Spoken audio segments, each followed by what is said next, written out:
목소리가 많이 상해서 오늘 듣기에 좀 거북하시고 중간에 좀 기침을 하더라도 너른 마음으로 양해해 주시기를 부탁을 드립니다. 우리 먼저 영상을 함께 보겠습니다.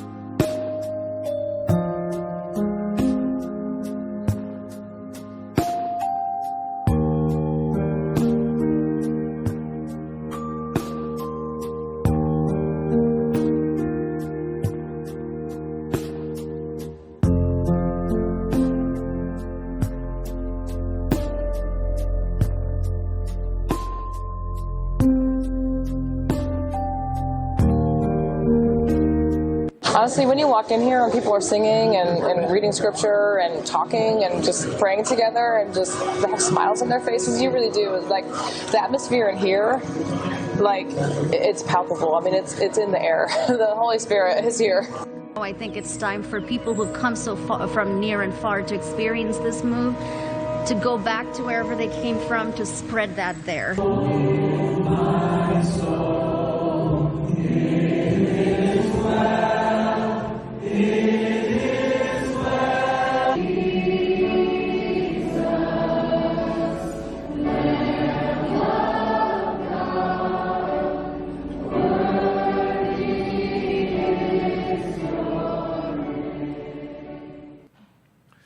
앞서 보신 영상은 2023년 미국 켄터키주의 에즈버리 대학교에서 일어난 부흥 운동입니다.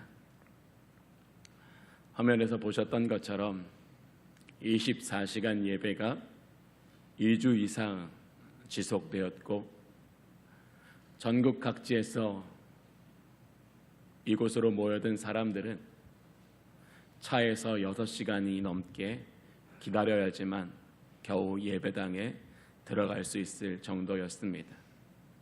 당시 워싱턴 장로교를 섬기셨던 유흥열 목사님도 이 에즈베리 대부흥에 참여하셨고, 거기서 경험하셨던 내용을 아까 영상에서 보셨던 것처럼 분명하게 말씀하셨습니다. 목소리를 더 키워주세요. 성령의 강력한 임재가 있었으나 거기는 평온했고 영적 질서가 있었으며 사람들은 만면에 미소로 가득 찼다라고 증언했습니다.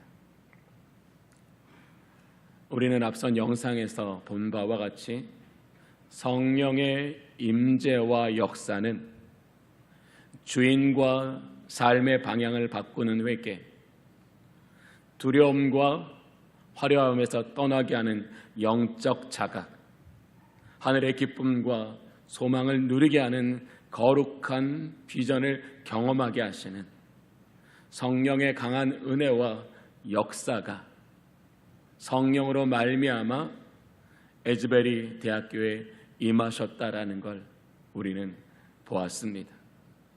우리나라에도 이와 같은 일이 100여 년 전에 있었지요. 1907년 평양 대부흥운동은 성령의 충만한 역사였으며 한국 교회의 큰 은혜의 물줄기의 시작점이 되었습니다. 그날 그곳에 있던 한 장로님께서 미국의 기독신문에 기고한 내용이 119년이 지나 원문 그대로 세상에 드러났습니다. 신문의 내용을 제가 읽어보겠습니다. 성신이 크게 감동함을 입어 지은 죄를 깨달아 밤마다 대성통곡하는 형제들도 많고, 눈물을 흘려 옷깃을 적시지 아니한 이가 없어 전부터 지은 죄를 회중이 일어서 목이 메인 말로 낱낱이 자복하는데, 그의 대강은 이러하니 가로되 나는 사람을 속이고 재물을 취하였으며 나는 형제를 사랑하지 아니하고 미워하였으며 나는 간음을 하였고 나는 부모에게 불효했고 형제끼리 불화하였으며 나는 안식일을 범하였고 나는 교만한 마음이었으며 나는 남을 원망하고 교회의 직분을 시기하고 내 죄는 감추고 남의 죄만 말하였다 하고 그 외 모든 세세한 죄목을 낱낱이 드러냈다. 성경 말씀과 성신 감동함이 마치 풀무불에 강한 쇠와 굳은 돌이 다 녹는 것 같이 사람의 마음을 녹인 연고라고 다수가 회개한 이유를 언급하며 예수 믿은 지 수십 년 이래 한국에서 처음 만나는 경이로운 일이라고 장로님은 기록하였습니다. 오늘 우리가 함께 읽었던 오순절 마가의 다락방에 임하신 성령은 그곳에서 예수 그리스도의 부활 승천 이후 성령의 강림을 통하여 하나님께서 이 땅에 이루실 일을 분명하게 보여주셨습니다. 오늘은 교회의 절기 중에 성령 강림 주일입니다. 오순절 마가의 다락방에 성령께서 강림하시고 그곳에 모인 사람들에게 충만케 하시고 그들에게 말하게 하심을 따라 하나님의 큰 일을 행하신 것을 기념하는 것이 바로 성령 강림 주일입니다. 성령 강림 주일은 오순절이라고 합니다. 그 이유는 예수 그리스도께서 부활하신 지 50일이 지난 날이고 또 예수 그리스도께서 감람원에서 부활 승천하신 후 열흘 되던 날입니다.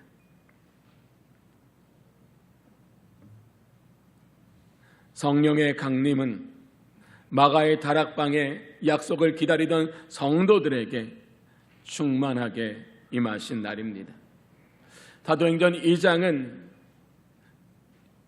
구속사와 교회사에서 가장 중요한 사건과 의미를 갖는 날입니다. 오늘 우리 모든 그리스도의 핏값으로 세워진 교회로서의 바른 사명과 역할을 감당하려면 우리는 이 사도행전 2장에서 결코 떠나서는 안 됩니다. 사도행전 2장에서 떠난 교회는 모양은 교회이나 본질은 교회이지 않습니다. 사람들은 있으나 그 속에 성령의 역사는 없습니다. 바로 성령 강림주일은 이 사도행전 2장을 통하여 오늘의 교회가 어떤 교회가 되어야 하는지 그것을 분명히 다시 깨닫고 그 은혜에 참여해야 하는 겁니다. 성령의 강림이 구속사에 있어서 중요한 사건과 의미인 것은 이 성령의 강림을 통하여 이제 땅끝까지 복음이 전파되는 세계 선교가 본격적으로 시작되었기 때문입니다. 교회사에서는 성령의 강림으로 말미암아 교회가 시작되었기 때문입니다. 사람들의 모임이 교회의 시작이 아니라 성령의 강림이 교회의 시작이라는 겁니다.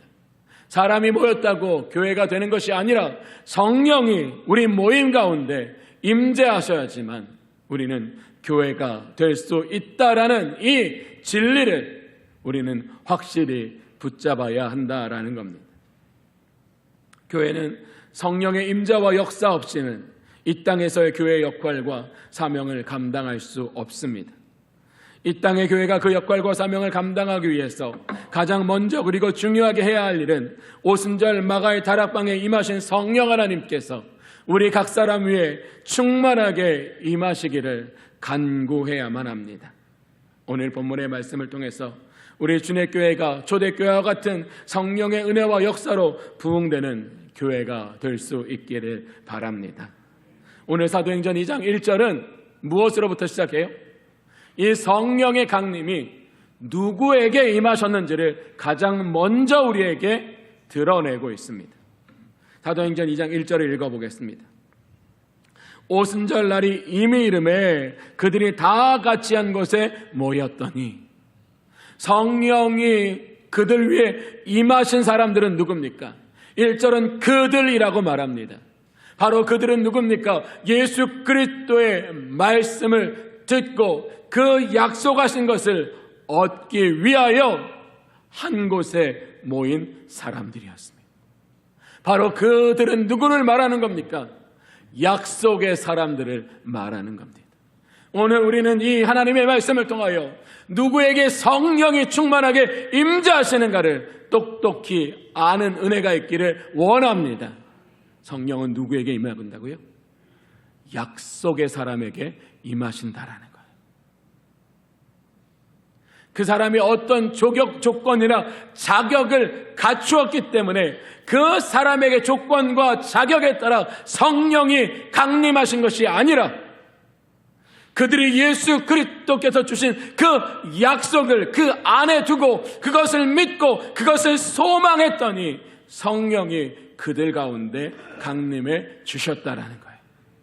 사랑하는 성도 여러분, 그러면 오늘 우리는 어떻게 해야 이 오순절 마가의 다락방에 임하셨던 그 성령을 오늘 우리가 받을 수 있습니까? 약속이 우리 안에 있어야 합니다. 우리는 그 약속을 굳게 믿어야 합니다. 우리는 그 약속을 따라 살아야 합니다. 오늘 저와 여러분이 이 약속이 우리 안에서 우리의 모든 생각과 우리의 모든 감정과 우리의 모든 의지의 시작점이라면 성령은 날마다 우리 안에 충만하게 임재하셔서 그 성령으로 말미암아 우리로 하여금 이 땅을 하나님의 나라로 살아가게 하여 주실 것입니다. 오늘 이 성령 강림절 우리는 가장 무엇을 먼저 깨달아야 하냐? 바로 약속과 성령 사이에서 일어나는 이 역동을 경험하는 은혜가 있기를 원합니다. 뭐라고요? 약속과 성령 사이에는 우리에게 일으켜주시는 역동이 있다라는 거예요. 그 역동이 오늘 이 성령을 받은 사람들로 하여금 모든 믿는 자들에게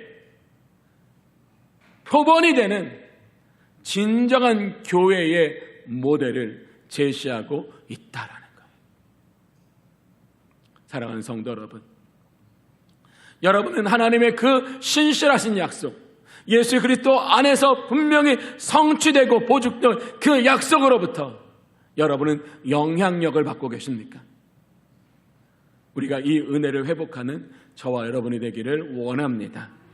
하나님, 우리의 모든 생각이 하나님의 약속, 그 놀라우신 하나님의 은총을 힘입게 해달라고 기도하겠습니다. 우리의 모든 마음과 의지가 그 성령의 놀라운 약속과 은혜를 힘입기를 원한다고 이 시간 주님께 갈망하기를 원합니다. 바로 그것이 오늘 우리에게도 이 오순절 마가의 다락방에 성령으로 말미암아 일어난 그 모든 구속의 은총이 우리 안에게 오늘도 일어나게 된다라는 거예요. 약속의 핵심은 무엇입니까? 성령 예수 그리스도의 재림을 통한 부활과 영생입니다. 다시 오실 예수 그리스도로 말미암아 부활과 영생에 들어가기 위하여 이 땅의 성도들이 마태복음 28장 20절, 사도행전 1장 8절에 제자와 증인의 삶을 살아갈 때 성령의 임재와 역사와 성취하심으로 장차 올 하나님의 나라를 오늘 이 땅에서 모든 성도들이 살아가게 하시고 하늘의 것으로 채워주셔서 이 땅에서 의와 진리와 거룩함에 새 사람을 입게 하시는 것이 바로 성령의 은혜라는 겁니다. 우리는 이 모든 은혜를 알고 이 모든 은혜를 경험하고 이 모든 은혜에 순종하는 곳, 그것이 바로 우리 교회가 되기를 원합니다. 우리 교회는 어떤 교회가 된다고요? 이 은혜를 아는 교회가 되기를 원합니다. 이 은혜를 경험하는 교회가 되기를 원합니다. 이 은혜를 따라가는 교회가 되기를 원합니다. 이것을 성경은 교회라고 말하는 겁니다.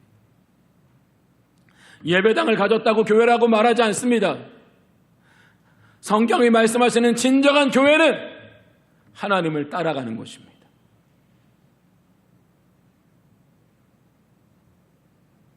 그래서 성도들은 교회 밖에서는 온전케 되는 삶을 누릴 수 없습니다. 자신이 스스로 예수를 믿는다고 하면서 예배를 자기의 선택에 따라 자기의 계획을 따라 드려 그런 사람들 절대 온전한 은혜를 누릴 수 없습니다.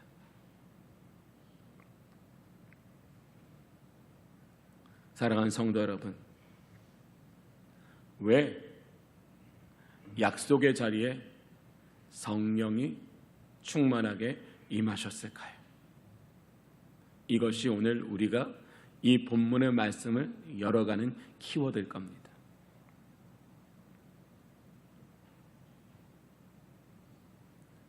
우리가 이 세상에서 가장 가치 있는 것을 내 것으로 만들려면 우리는 뭐 해야 돼요? 그에 상당한 값을 지불해야 돼요.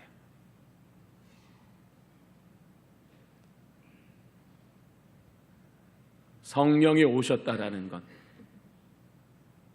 의미 없는 것에, 가치 없는 것에 성령은 오시지 않습니다.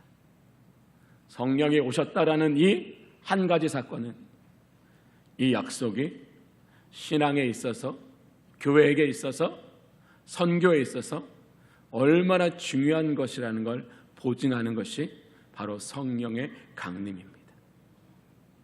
여기서부터 우리는 이 약속을 출발해야 합니다. 저와 여러분이 믿고 우리 속에 두고 날마다 순종하며 따라가는 이 약속은 성령으로 보증된 일이라는 겁니다. 그래서 우리는 이 약속으로 말미암아 온전함을 넘어서 이 땅에서 하늘의 영광을 누리게 되는 것입니다. 사랑하는 성도 여러분, 이 약속은 우리에게 어떤 의미이고 어떤 역할일까요? 약속은 우리에게 크게 세 가지의 은혜를 줍니다. 이 하나님의 약속은 이 땅을 살아가는 우리들에게 분명한 기준을 제공해 줍니다. 분명한 경계를 제공해 줍니다. 분명한 질서를 제공해 줍니다. 우리가 살아가다 보면 기준이 분명한 사람, 경계가 분명한 사람, 삶의 질서가 분명한 사람을 어떻게 부르는지 아십니까? 성숙한 사람이라고 부릅니다.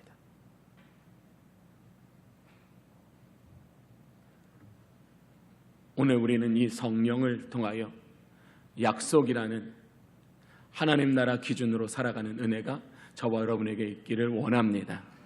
바로 이 기준은 우리가 무엇을 판단해야 될 근거일 겁니다.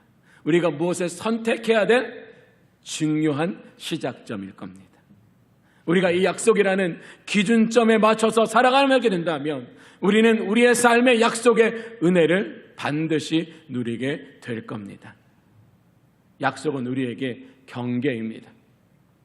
우리는 약속 있는 하나님의 자녀이기 때문에 이 경계를 넘어서지 않을 수 있는 겁니다. 난 하나님의 자녀이니 내가 이렇게 생각하면 될까? 내가 이렇게 행동하면 될까? 늘 이 약속이라는 경계를 통하여 우리가 속박을 당하는 것이 아니라 이 경계를 통하여 우리는 더 풍성한 은혜를 누릴 수 있습니다. 또 이 약속은 우리에게 질서입니다. 이 약속에 참여하기를 원하는 사람은 반드시 하나님의 뜻을 쫓아 하나님의 말씀으로 말미암아 예배합니다. 그는 늘 그 약속의 축복을 누리기 위하여 전능자를 구하고 그 임재 앞에서 자신을 성찰하는 기도가 회복됩니다.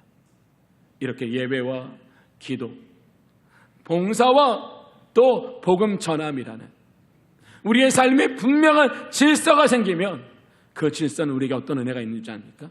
영적 파워라는 은혜를 공급해 줍니다. 우리는 약속이라는 걸 구체적으로 생각하지 않습니다.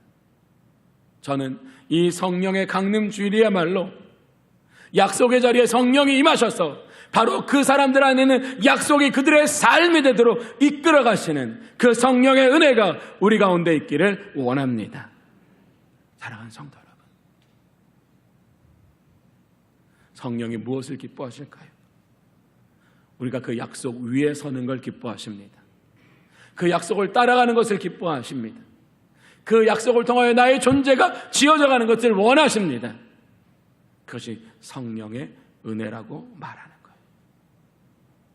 사랑하는 성도 여러분, 이제 화면을 통해서 사도행전 2장 44절부터 47절까지의 말씀을 함께 나누어 보도록 하겠습니다. 성령을 받은 사람들은 함께 모여 사도의 가르침을 받았고 교제하고 떡을 떼며 기도에 힘썼다라고 말씀하시는 그 구절 이하에 이렇게 말합니다.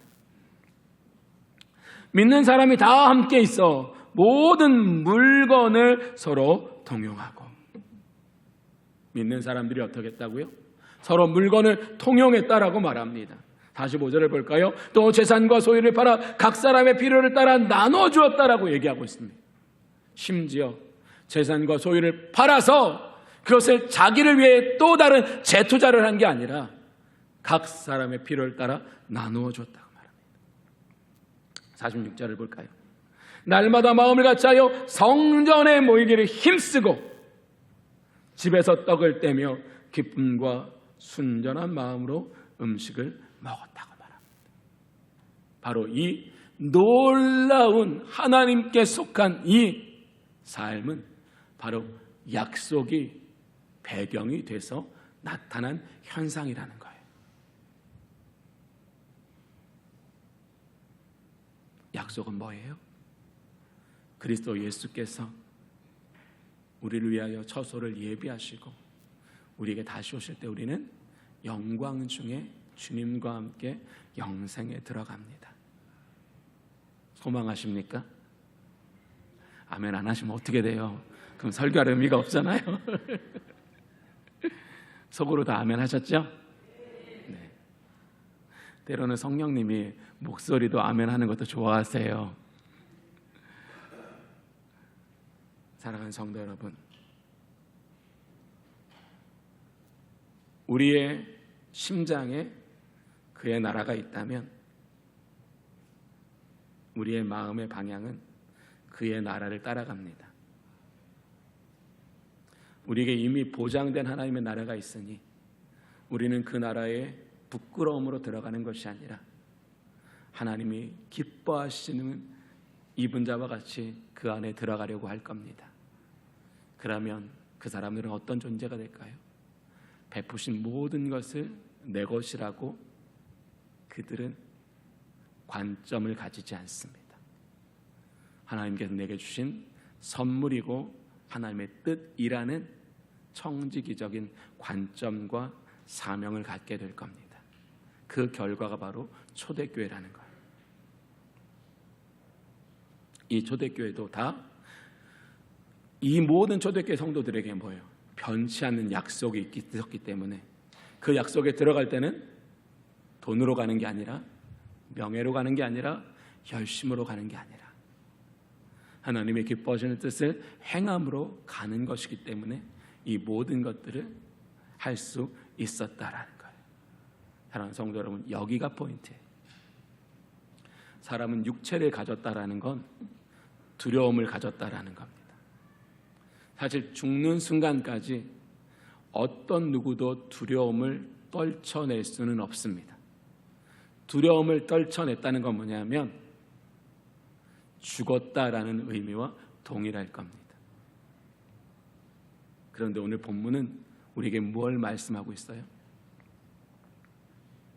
이 초대교회 성도들에게 이 죽음을 이길 만한 것이 그들 속으로 들어왔다라는 걸 보여주는 거예요. 뭐라고요?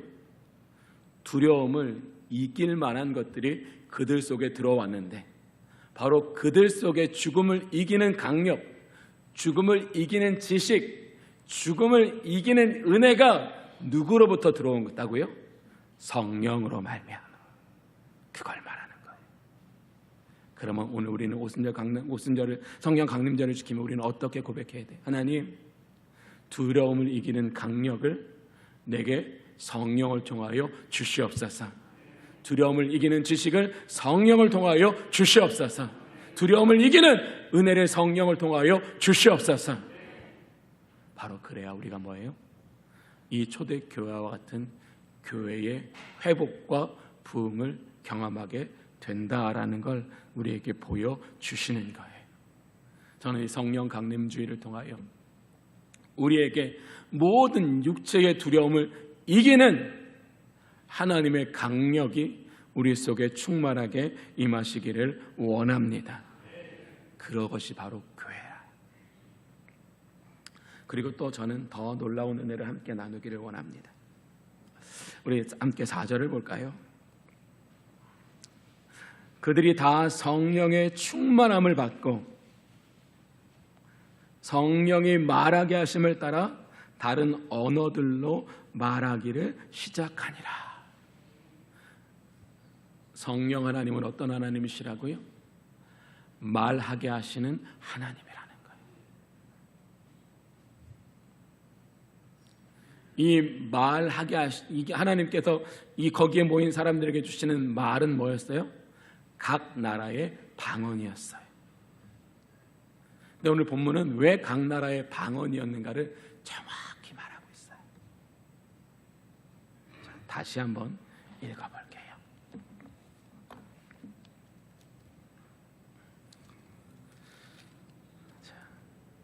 5절의 말씀 화면을 통해서 보든지 성경을 통해서 보겠습니다. 그때의 경건한 유대인들이 천하 각국으로부터 와서 예루살렘에 머물러 있더니 라고 말하고 있어요. 자, 여러분, 경건한 유대인들이 천하 만국에서부터 예루살렘에 왔대요. 그러면 예루살렘에 거주하는 사람이에요? 예루살렘에 다니러 온 사람들이에요? 다니러 온 사람들이겠지요. 그들의 삶의 현장은 예루살렘이 아니고 천하 각처라는 거지요. 그럼 이 사람들이 누구였냐? 바벨론 포로 이후에 온 세상으로 흩어졌던 디아스포라들을 말하는 거예요. 비록 사는 땅이 다르고 문화가 다르고 종교가 달랐지만 그들은 거기에서 무엇으로 살았다고요? 하나님을 경외하는 경건한 사람들로 살았다라는 거예요. 수십 년, 수백 년 동안. 여기가 핵심이에요. 비록 어떤 이유인지 정확히는 알지 못하지만 예루살렘이라는 자신의 뿌리를 떠나서 비록 천하 각처에 있었지만 그들은 세속의 삶을 통하여 육체의 영광을 구하지 아니하고 오직 메시아를 통하여 하나님께 주실 그 구원을 사모함으로써 경건을 살아낸 사람들이라는 거예요. 바로 성령의 강림을 받은 이후에 이들은 어떠했을까요? 자기의 각 처소로 돌아가서 자기가 성령을 통하여 들은 걸 뭐예요? 전파하게 되잖아요. 이게 바로 세계 선교예요. 사랑하는 성도 여러분, 저는 이 하나님께서 성령을 이때에 보내주신 이 놀라운 하나님의 간섭과 역사에 놀라지 않을 수 없어요. 그때였다라는 거예요. 경건한 유대인들이 천하 각국에서부터 올라와서 예루살렘에 모여 그 은혜를 사모했던 그 순간에 그 현장에 성령님 역사하여 주심으로써 거기에서 하나님의 큰 일을 알게 된 사람이 다시 자신의 삶의 자리로 돌아가는 것, 이게 진정한 복음의 역사라는 거예요. 그런데 여기서 말하게 하심을 따라는 각 나라의 언어예요. 어떤 우리가 알지 못하는 방언 기도가 아니에요. 각 나라의 언어를 말하는 거예요. 그런데 그 사람들이 자기의 귀에 들려지는 이 각 나라의 언어를 들으면서 뭐라고 오늘 본문에 반응했어요? 저 사람들 갈릴리 사람들 아니야? 왜 이 생각을 해요? 하나님 감사합니다. 이건 하나님의 은혜입니다. 이건 하나님의 메시지입니다. 이건 하나님의 사인입니다. 라고 해도 되는데 왜 그들이 그 순간 이 놀라운 일을 경험했는데 저 사람들 갈릴리 사람들 아니야? 왜 성경은 이 규절을 조명하고 있을까요? 갈릴리라는 건 뭐예요? 물고기 잡는 곳이란 말이에요. 사회적으로 매우 낙후된 지역이라는 거예요. 그곳의 사람들에겐 배움의 기회가 주어지지 않아서 수준 높은 지식이나 다른 나라의 언어를 배울 만한 어떠한 환경이 갖춰져 있지 않다라는 거예요. 그런데 어떻게 저 사람들이 이렇게 온 세계의 말을 다 알고 우리가 정확히 하나님의 일을 알도록 우리에게 전달하고 있을까? 사랑하는 성도 여러분, 이거는 하나님이 인간의 지식과 경험과 능력을 초월하셔서 하나님이 말하게 하신다면 우리는 그 어떤 말도 할 수 있다는 걸 우리에게 보여주시는 거예요. 우리가 말 못하기 때문에 전도 못한다는 뜻이 아니에요. 우리가 정말로 하나님 나라 복음에 끝까지 전하려고 한다면 오늘 이 사도행전에서 이 방언이라는 건 뭐냐면 말씀의 영역을 말씀해 주시는 거예요. 영역. 정말로 내가 너를 증인 삼고자 한다면 네가 한 번도 배워보지 못한 각 나라의 말도 나는 내 속에 채워서 너를 증인으로 삼아 일하게 할 거다. 그런데 저는 하나님의 은혜는 여기서 끝나지 않는다고 생각해요. 사랑하는 성도 여러분은 교회는 어떤 곳이 되어야 될까요? 성령을 따라 말하는 사람들의 모임이 될 수 있기를 원합니다. 이 말씀 붙잡고 오늘 이렇게 기도합시다. 성령을 따라 말하게 하여 주시옵소서. 성령님, 내가 이 교회 안에 하나님의 나라를 세워가기 위하여 하나님 나에게 말을 공급하여 주시옵소서. 그래서 사도 바울도 말했잖아요. 너희가 무슨 말을 하면 성령이 말씀하시는 것처럼 말해라.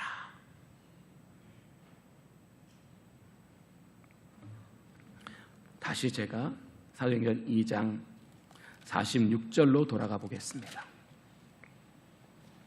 46절에 이렇게 기록되어 있어요. 날마다 마음을 같이하여 성전에 모이기를 힘쓰고 집에서 떡을 떼며 라고 말하고 있어요. 집에서 떡을 떼다라는 말이 뭐예요? 성도의 교제를 말하는 거예요. 왜 하나님은 성도의 교제의 핵심에 떡을 두셨을까요? 저는 이 은혜를 발견하고 참여하는 우리 주의 교회가 되기를 원합니다. 성도의 아름다운 교제 안에는 반드시 뭐가 있어야 된다고요? 떡이 있어야 된다라는 거예요. 교회는 떡을 먹고 즐거워하는 곳이 아니라는 거예요. 떡을 통해서 내 안에 계신 하나님의 능력과 사명과 실제를 떡을 통해서 전달하는 저와 여러분이 될 수 있기를 원합니다. 바로 그것이 떡이에요. 제 마음 보이세요? 안 보이잖아요. 그런데 제가 정말로 떡이 필요한 사람에게 떡을 나눠주면 그 사람은 그 떡을 통해서 보여요? 나의 마음을 보는 거예요. 그게 떡을 땜이에요. 저는 우리 주의 교회 모든 성도들이 우리 안에 있는 예수의 마음을 보여줄 수 있는 떡을 떼는 은혜가 있기를 원합니다. 교회에서 먹는 일은요, 중요한 일이에요. 왜? 보여주면 더 깊이 참여하거든요. 더 뜨겁게 참여하거든요. 보여주지 않으면 사람은 확인될 때까지는 움직이지 않습니다. 그런데 자, 떡을 뗐다라는 말이 여러분, 떡을 이렇게 한 상 갖다 놓고 자, 먹어. 그리고 말도 안 하고 막 먹었을까요? 다 자기가 먹을 만큼 배불리 먹은 다음에 갔을까요? 아니에요.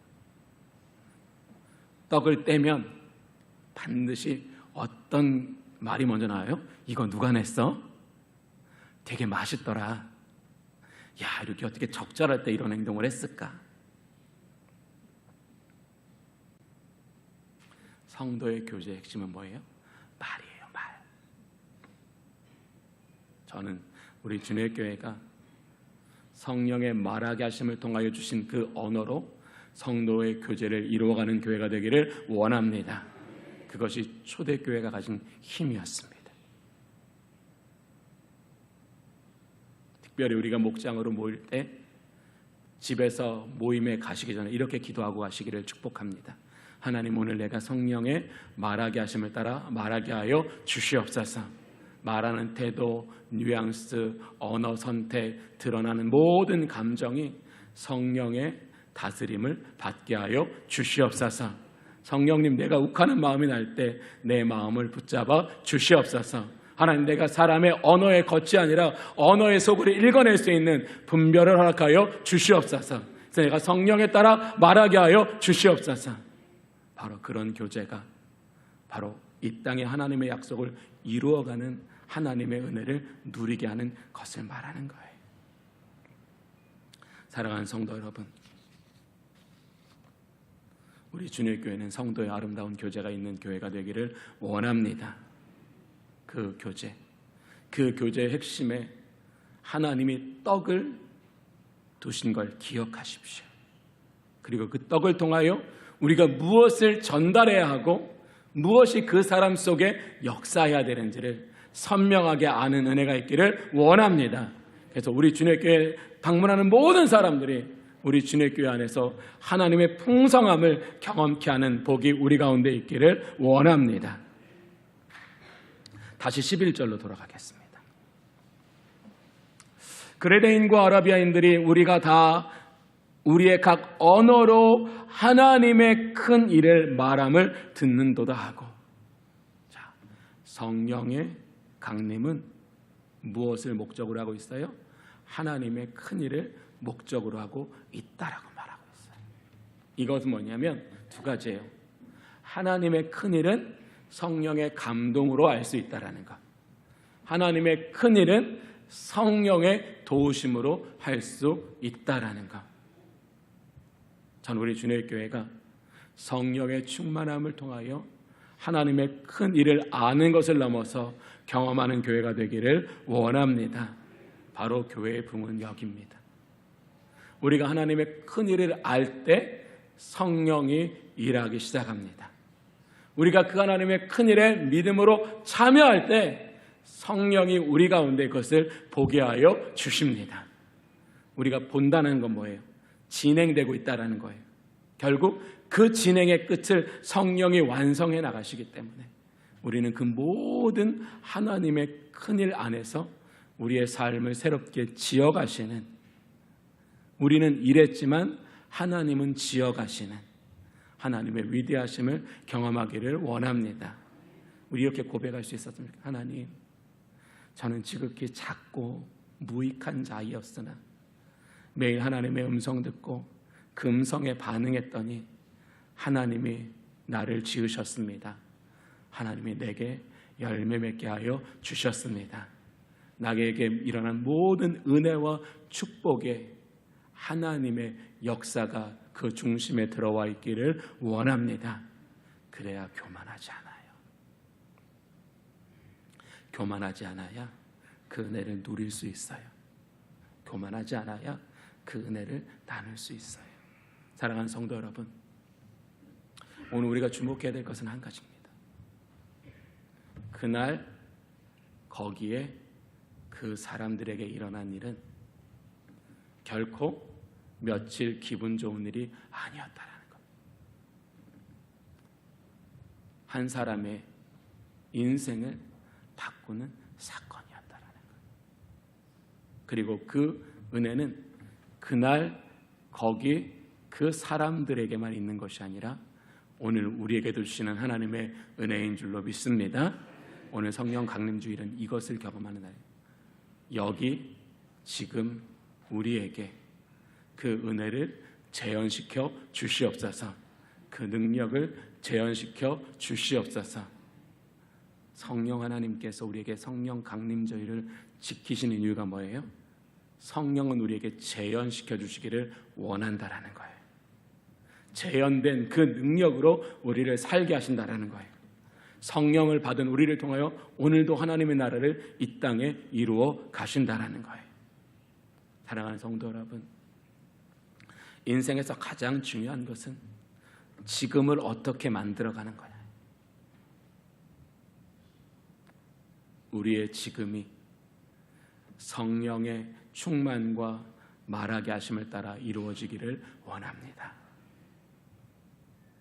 저는 성령 강림주일절 설교를 준비하면서 딱 하나만 마음에 두었습니다. 그 오순절 마가의 다락방에 그 사건이 나에게 재현되면 나는 지식의 한계를 넘어설 것이고 경험의 한계를 넘어설 것이며 모든 능력의 한계를 넘어서 하나님이 주시는 삶을 얻게 될 것이다. 그래서 오늘 이 안에는 우연 같지만 필연 같은, 왜 하필 그때에 천하 만국에서 경건한 사람들이 예루살렘에 머물렀을까요? 이게 우연일까요? 왜 그때에 마가의 다락방의 사람들은 오로지 기도에 힘쓰며 모였을까요? 그게 우연일까요? 사랑하는 성도 여러분, 하나님 일하시는 하나님이신 줄로 믿습니다. 우리가 알지 못하지만 우리가 그때에 하나님을 경험하면 우리에게 일어난 모든 하나님의 위대하심 앞에 우리는 그분밖에는 따라갈 수 없는 우리를 경험하게 될 줄로 믿습니다. 그런 은혜가 오늘 우리에게 재현되는 그런 오늘 예배가 되기를 원합니다.